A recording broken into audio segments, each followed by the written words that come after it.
Hello, everyone, and welcome as always to Pathways to Knowledge. Tonight, we're going to do something similar to what we've done before, but we're going to try to prove to you that aliens truly do exist. We're going to try to bring you proof.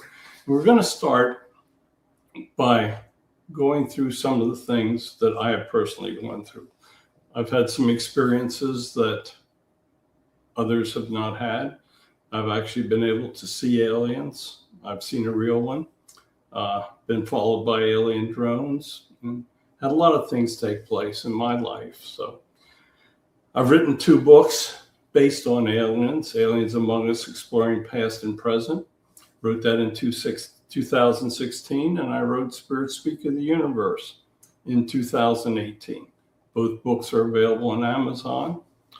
So I'm going to start by telling you first a few stories that we've had interacting with aliens. I'm going to start by telling you the first incident that I actually saw a reptilian. Little bit of background.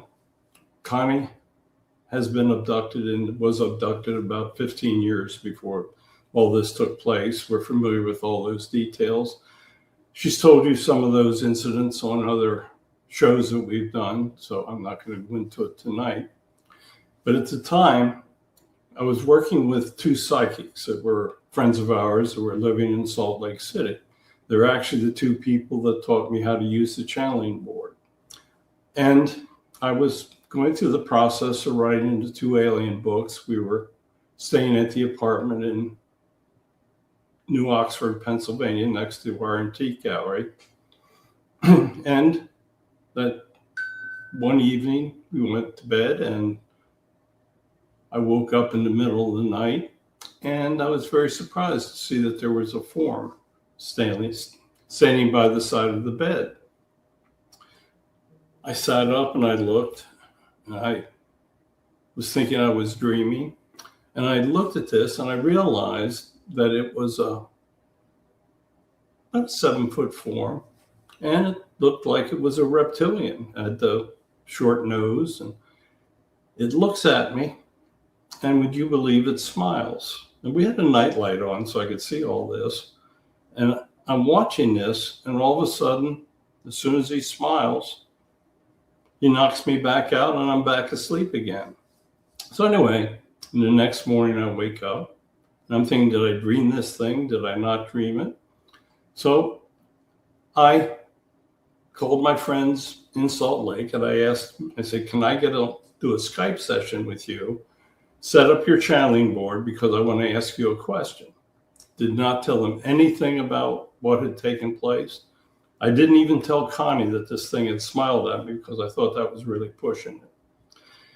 So anyway, I arranged a Skype call, and that night I got on Skype with my friends. And when I was writing these 2 books, we were channeling with a blue alien spirit. His name was Moo. He had been giving us all the information. The 2 books that I wrote are based on everything that he told us. So that night I got my friends on the phone, and they had the channeling board set up. And I asked them, I said, would you please have Moo come in for you out there in Salt Lake?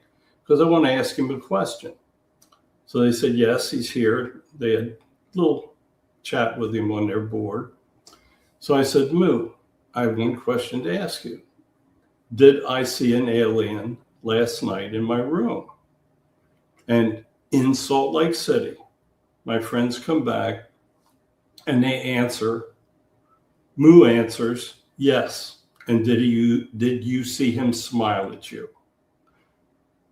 I know I was blown away because that was pretty interesting proof that I had truly seen an alien.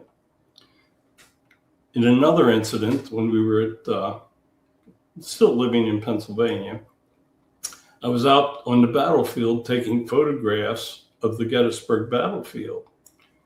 And I was driving along in my wife's car. It was a convertible. And I was taking photographs out of the window, or not out. I put the top down. It was summer, and I was driving along, and I had my cameras with me. And when I was going ghost photography, I was shooting with a light bar with 3 cameras on it. So that I would have the cameras had different settings, and one of them was an infrared, because sometimes when you want to take pictures of the spirits, it's better to do it with an infrared camera. So I'm driving along and I snapped a picture and I looked at it. I went, there's something really weird in the back of that camera. So I started taking pictures with all 3 cameras, and these images were coming through from all of the on all 3 of the backs of the cameras. So I thought, this is really pretty strange. And it looked like it was a strange bar of light, and it was followed me for about 1.5 miles on the battlefield. And I took over 30 frames of it on 3 different cameras. Well, here's one of the pictures of it. As you can see, it looks like a bar of lights. And that round thing that you see, that is the moon in the background. That's one of the photographs. And here's another one of it. In this one, you can see that it's closer to the bushes. You cannot see the circular images as much in it. And it was actually a smaller size than it was in that first picture that I showed you. So I went back to where we had the channeling board at the time. And I asked the spirits, I asked Laura to come through for me. And she came in. And I said, Laura, what was I looking at? What was happening? What was following me out there? And her answer was, it was an alien drone. Okay. At this point, nothing was surprising me. So I asked her why it was following me. And she answered, she said, well, maybe it was ghost hunting like you were. But this was the second incident in which I had absolute proof that we had an alien drone with us. So a couple of years go by, and I'm sitting we're living out in Park City now in Utah. And I went to bed at night, it's a normal night, and I knew I was going to be putting my jeans on the next morning, so I just simply laid them down the side of the bed. Got up in the morning, went to put my pants on, and I found something very, very unusual. During the night, something happened to my belt buckle, and I have it here in front of me. And you can see that the tongue of the belt buckle is bent. That took place during the night. Some spirit, some whatever, came in and bent my belt buckle. Now, I called a friend of mine that was an engineer, and he said, that's impossible because that metal is brittle and it can't be bent. I had already tried to straighten it, and I knew there was no way I could ever straighten it. But during the night, a spirit did this to my belt buckle. So I was pretty amazed by it. I don't know about anybody else. But once again, at this point now, I was able to talk with Laura, our guide. So I asked her what had happened. And her answer to me was, she said, the aliens bent it. I asked her, I said, well, why in the world would the aliens ever want to bend my belt buckle? She said, because they wanted to leave a calling card to let you know that they'd been with you overnight. I said, okay, why in the world did the aliens want to be with me overnight? And she answered, they wanted you to know that you were abducted.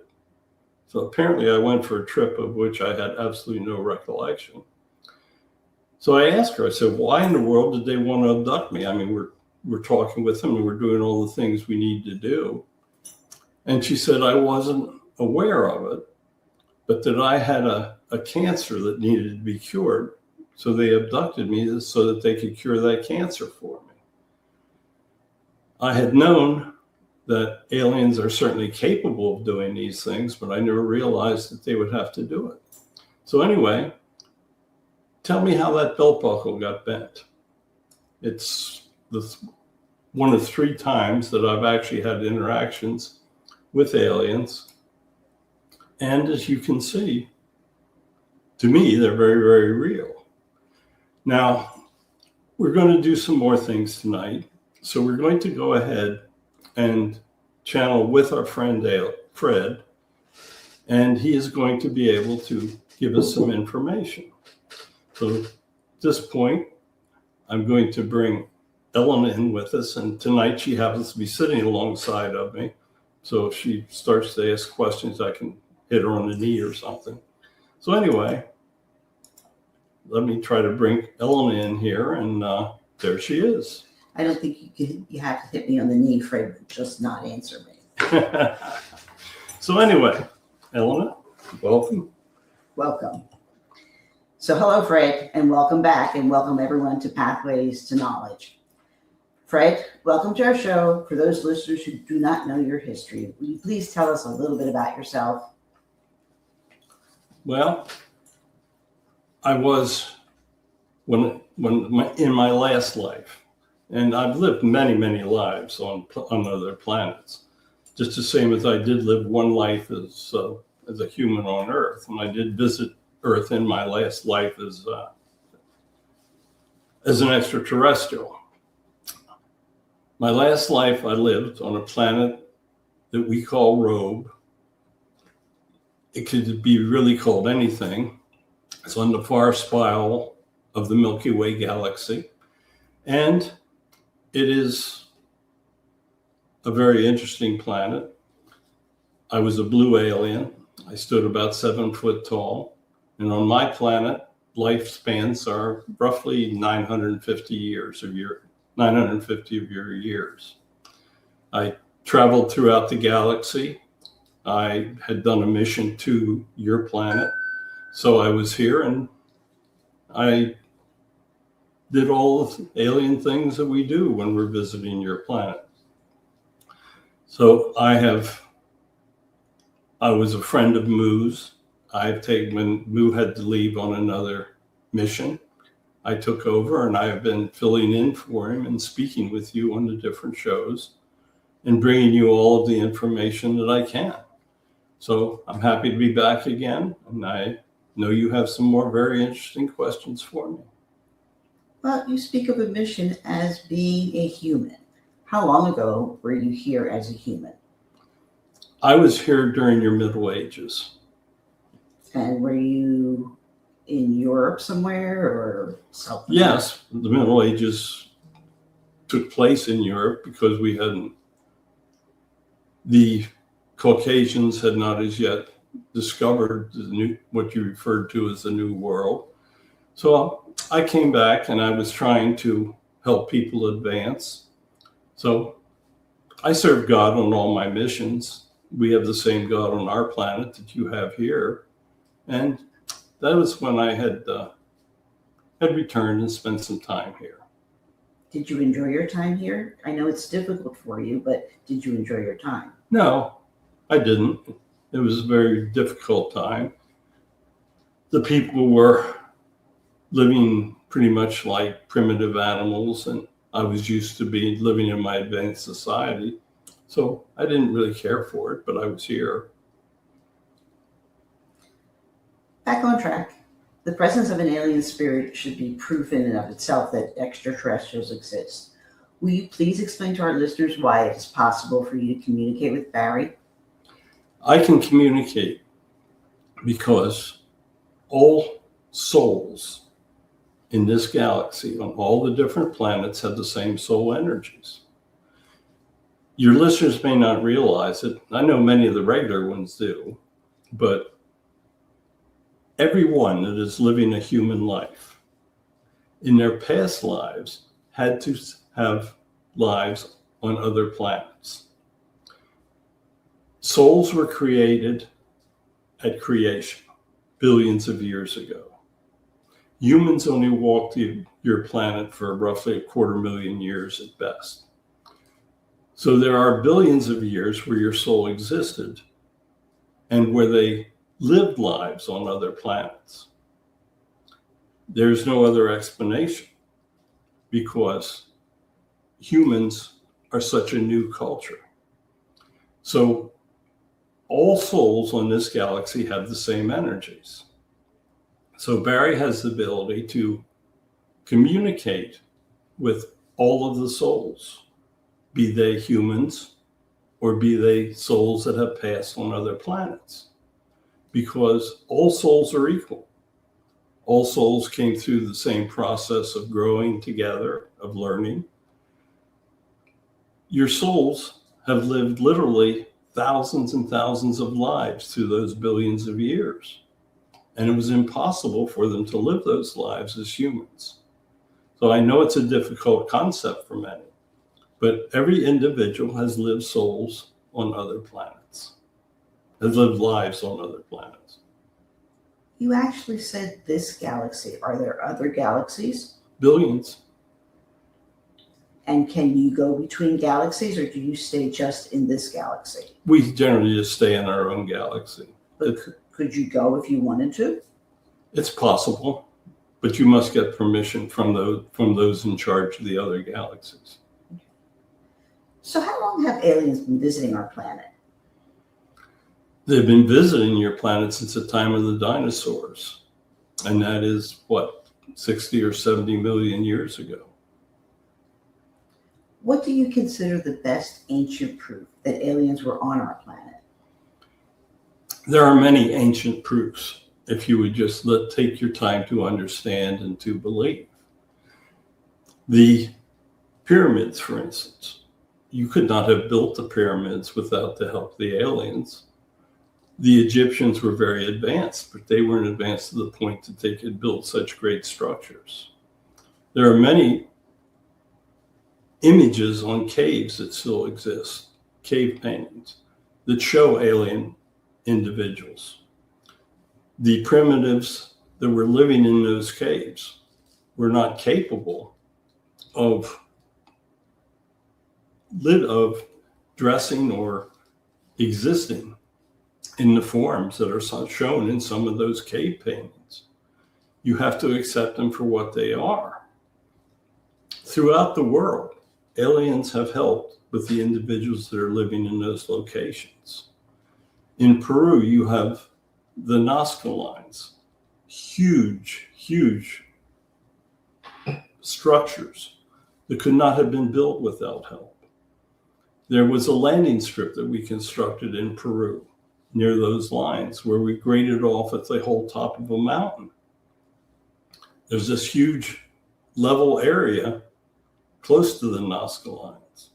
And that could not have been constructed with the tools that the primitive people of the time had. So you just have to be open-minded when you look at some of these ancient evidences that still exist. You can find signs of aliens in every country. The cave paintings exist in all of the countries in the world. Wherever primitive man was advancing, you will find evidence that there were aliens that were visiting and helping. So then I can assume that the aliens helped build the cathedral at Notre Dame or some of the beautiful, like the Vatican, because how could people in that time build such gorgeous buildings? Well, there was some help, but at that time, God sent back individuals of great intellectual abilities, intentionally with the idea of advancing humans from the Dark Ages. So you had the Da Vinci's, you had the great architects of the time. So they had some help, some intellectual help, just the same as humans today have a lot of help from aliens. But they had guidance, but those great structures were built by humans. With the help of aliens. Everything is done with the help of aliens. You just don't understand when it is taking place. So what do you consider the best current proof that the extraterrestrials exist on the planet Earth? You are starting to see visual evidence. your president in the United States is releasing photography. They have started very cautiously releasing what they have, but they have many more images that will prove beyond a doubt. That is probably some of the best evidence. But you have had things like crop circles. There's no way those crop circles could exist. And there have actually been examples where crop circles have been photographed while they were being built. You have all of when I was on your show a couple of weeks ago, we discussed 12 different incidents that took place on the planet that people are trying to ignore. But if you look at each of these incidents, you will find proof. We have been trying to lay a foundation of proof now for several generations, because we know that it is time that this full disclosure has got to take place. When there is full disclosure, then we can cooperate and we can help you truly advance at a more rapid rate. So if aliens exist, why isn't everyone aware of them? Because people have fears. Some people intellectually will not accept it. Some people have been programmed by their educations that it cannot exist. Some religions have spoken against the existence of aliens. There are religions that refer to us as demons. Even your vice president has been heard to refer to aliens, if they exist, as demons. So there are a lot of things taking place that help people not to believe. When the intellectuals, the scientists start to speak that we truly believe, it will only be then that you will truly understand. What are the greatest tools aliens have to keep humans from knowing they're around us? The ability for you not to see us. We can take our entire ships and put it in cloaking mode, and you will be able to look right through the largest ships that we have and not realize that we are here. We have got abilities far beyond your comprehension. Just the same as an angel can be transparent in another dimension. We can enter that dimension that you cannot see. So we have many of the abilities that humans will adapt in the future. You cannot see spirits. There are people that can. They can be referred to as psychics. But we can exist in that dimension that spirits exist, and you cannot see us. So we can do things through interdimensional changes, or just simply by using our technologies. So we have many ways to cloak ourselves from you. I think you answered my question, but I'm going to ask it anyhow. When you said that at one point we all were on alien planets, so did we have the same type of power that you have with this cloaking when we were on another planet? The abilities that you had when you were on the other planets were the product of the technologies that were available to you on those planets. When you do an incarnate life on another planet, you will have all of the abilities that the individuals on those planets have. So if you live a life on the most advanced planet in the galaxy, you will have those abilities. If you live a life on Earth, which is one of the least advanced planets in the galaxy, you will not have those abilities. Sometimes people have abilities that are inherent that they, for instance, there are people that can do out-of-body experiences. They have those abilities that individuals on other planets have. And sometimes they have innate abilities that they can call upon. So it's all very complicated.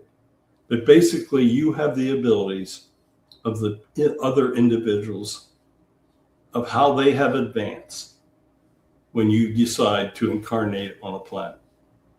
Well, what about humans that have telekinetic powers or telepathic powers? Are they aliens that are living amongst us, or have they just developed this power? There are aliens among you. There's no doubt about this. There are shapeshifters. There have been aliens that have been with you through generations. We introduced Barry to a Palladian, and he never realized, and she never realized that she was a Palladian because she had been here for generations. So there are aliens that have assumed the shape of humans and that have lived here for generations. So there are many, many things going on around you that you cannot comprehend or understand. But much of the help, the technological help that you receive, can be coming from individuals that have been sent back from upper levels and are given innate abilities that others do not have. Let's take, for instance, your great musicians. There are many people that cannot play it, even hum a tune, but there are people that have been sent back that can write music and have incredible abilities. So in your life plan, you're given these abilities, and the individuals from the upper levels are generally sent back with higher intellectual abilities. Crop circles have a proven existence with much photographic evidence. How are they made, and what is their purpose? And why aren't they considered definitive proof? They should be considered definitive proof because there is no other way. There have been crop circles historically recorded from as early as the 17th century that people have seen these. We leave them as signs for other individuals, other alien ships that are coming behind. We also like to mess with humans when we can. We're trying to lead humans on the path to understand. We figured that a human, if they looked at a crop circle, would have to truly understand that something that they're not familiar with would have created this, and at least arouse their curiosities into how it got there. We have created crop circles in front of humans that they could watch these taking place. They could not see the ship, but they could see the form of an image taking place in the crops. They are generally done through applying air pressures to the crops. And we have an ability that we can form these intricate images. We do it, and we do it to arouse the curiosity of humans. How a human can look at this or the images of it, and you cannot just say the images are fake because they're real. But we do it to arouse the curiosity of the humans. Are there any aliens that look like humans? Yes, they can assume there are none that naturally look like humans, but there are alien types that can shift their shapes to look identical to humans. Well, speaking of shapeshifters, tell us about shapeshifters. From what planet do they come from? And is there any way to recognize them? There's no way for you to recognize. There are different types that have the ability. The Palladians are very good at it. There are types of reptilians that can do it. So there are multiple types of extraterrestrials that can assume the form of humans. So then what alien type make the best shapeshifters? Probably the Palladians, because they have shifted and they've spent generations here. And there's still Palladians that live here among us. Oh, absolutely. And there's no way for me to recognize one. No way. Okay. Unless we tell you. Could you tell me? No. Okay, Fred. Has anything taken place recently that could be considered definitive proof? Yes, the incident in Brazil where we had an accident and several of the extraterrestrials were still alive. The images that are being photographed. Your military is taking pictures of vehicles that can travel at speeds that far exceed anything humans are capable of. So we are giving you more and more evidence. Many of the incidents that I talked about a couple of weeks ago were meant to be proof, but the governments still feel that the individual humans are not ready. And there are many that will be petrified at the thought of humans. There will be many that accept them, but there are still many that are not capable of accepting the change. Many humans have been told repeatedly through their religions, through people, that they are, as I'm going back to the point of religions telling individuals that aliens, if they exist, are demons. There are people that say when Barry speaks to spirits, he's talking to demons. So stop and think, if a form that actually looked like a demon came out of a spaceship, how they would react. And keep in mind that there are forms that people would be petrified of. There are spider people, 7-foot tall spiders. Stop and think how even you would react should you see one walk across the floor. So we have to be very careful in how disclosure takes place. I wouldn't like to meet Spider-Man, no pun intended. There are images of objects traveling at speeds beyond our technologies, an object traveling at the same fast speeds through the air and water. Why are these incidents not considered proof? There are by many. That is why they're being presented. If there were not people that believed they were that they were proof, they would not be being shown today in public. The images that are being taken by the military, there are people that have true understanding. There are people that know what is going on. This is a slow process. It is going slower than we anticipated, but disclosure is going to take place. So our scientists tell us that there's no proof of life beyond our planet. Why should we believe you? You don't have to. Many don't. The scientists, there are many who do believe. What you are hearing are the ones that are told to say that there is no definitive proof. The governments control this. If the governments tell the scientists to say something, they will say it. So just because your scientists say that all physical laws must be obeyed, do not say that as soon as you get into the dimension of heaven, any of those laws exist. So you must take what you hear with a grain of salt. When you see something that you cannot explain, think about what it is. When you see an object that can go as fast underwater as it can in the air, and it's being photographed by military photography that is accurate, stop and think, what can it possibly be? Why are the Nazca Lions of Peru not considered alien proof of life? They are by many, because there's no way they could have ever been built without having an individual in the air looking down and giving direction. The Peruvians of the time did not have surveying instruments to lay out the straight lines, to do the different images, to form hummingbirds, for instance. So they had to have alien shape. It was done in order to have a source of information that aliens truly existed. When you look at all of these images down there, there is no other way that those things could have been established than by having help from extraterrestrials.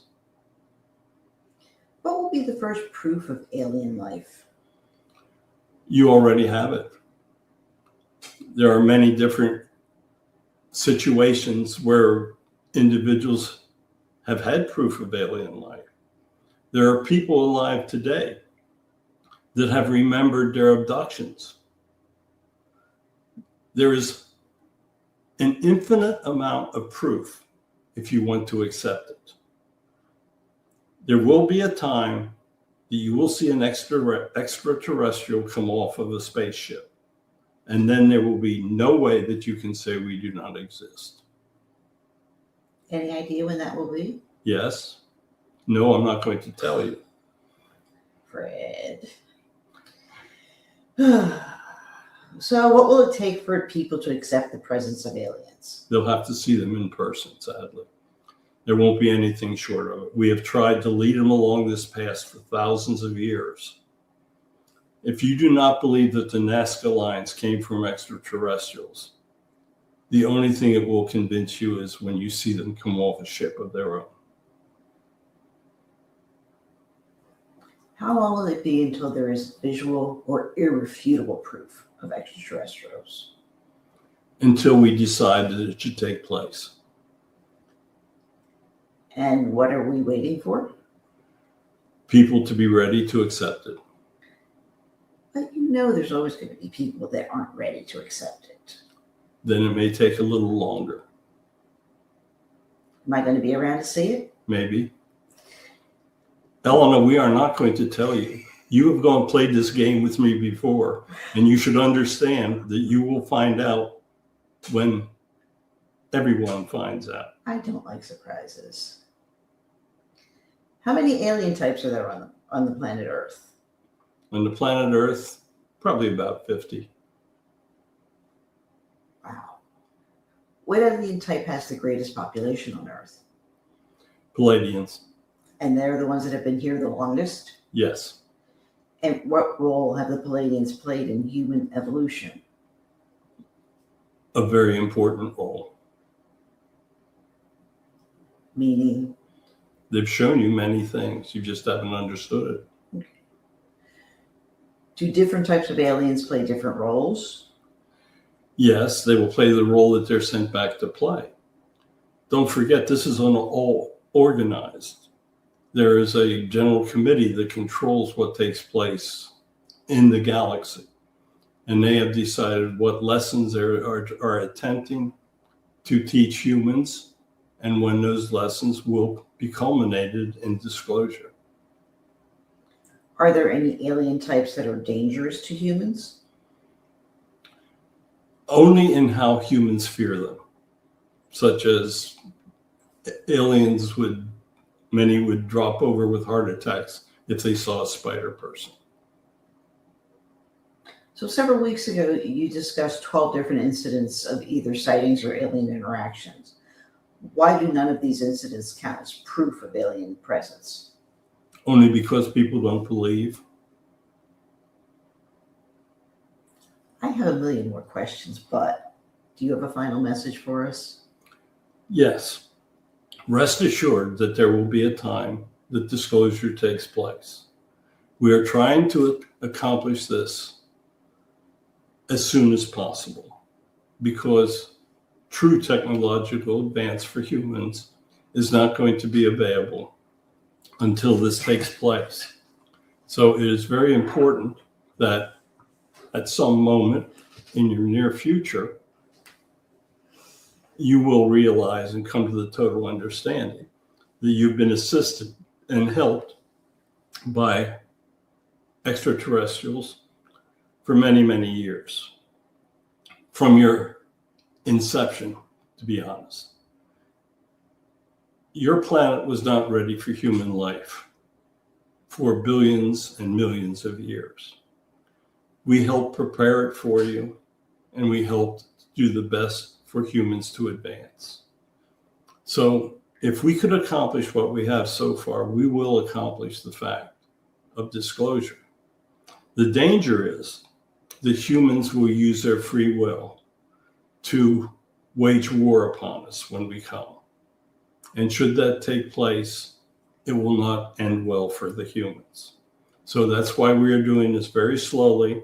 And when it takes place, the militaries will be aware of what is about to happen. So it is a very, very complex process. It's taken more time than we even thought it would, but it will take place in the future. So thank you for once again trying to help me explain that aliens are very real. The fact that Barry is channeling an alien spirit should be all the proof that anyone would need. But we've shown him many things, so we had to convince him. Barry was very difficult to convince. He has an engineering, technological background, and it took us several years to convince him as well. But as you can see, he is pretty well convinced, and there will be a time in the very near future that this will all take place. So I thank you very much for allowing me to come through, and I will be here whenever you ask. Thank you. Okay.